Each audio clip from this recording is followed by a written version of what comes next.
Hey everybody, Rebecca here, and I have another free SVG file to share with you. You can find the details down below. This is an SVG file that I cut with a laser, but you could use any kind of cutting device or even by hand.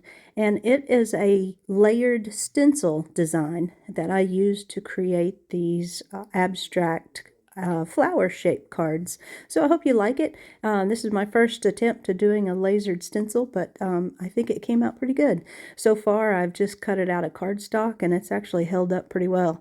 I've been experimenting with these distress inks and even tried some magic markers and some old stamp pads, but these distress inks did really well. So stick around and I'll just show you some video of putting them together. Again, you can find the links down below. Thanks so much for watching.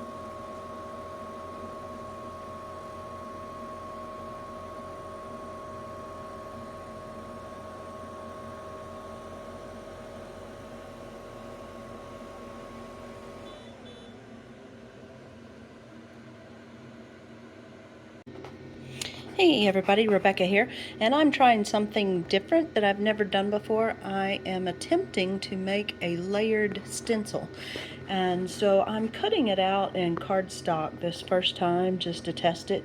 Ideally you would come back and cut this out in like Mylar, some sort of plastic material that's good for stencils, and just make sure, I know Mylar should be safe for laser cutting, so just double check that if you're going to cut this out in a plastic.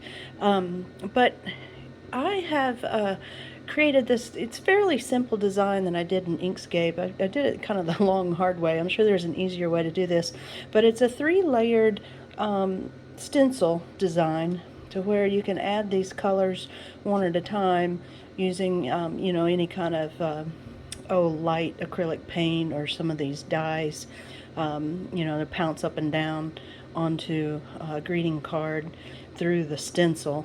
And so I'm going to give that a try, and I'll show you some video whenever I get that done, so you know what I'm doing here.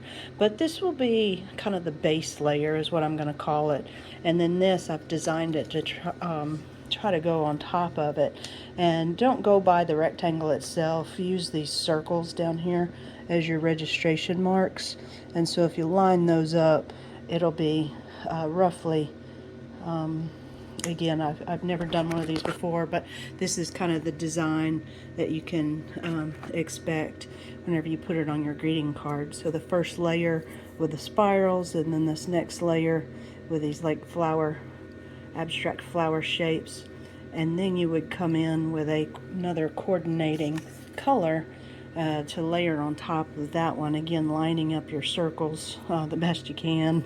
This is hard to do, I'm sorry, I'm trying to do it one-handed here, but line up your circles the best you can, and then this last layer will be the center of those abstract flowers. And so that's kind of the look I'm going for. So let me do some color on a practice greeting card, and that way you'll get the full effect.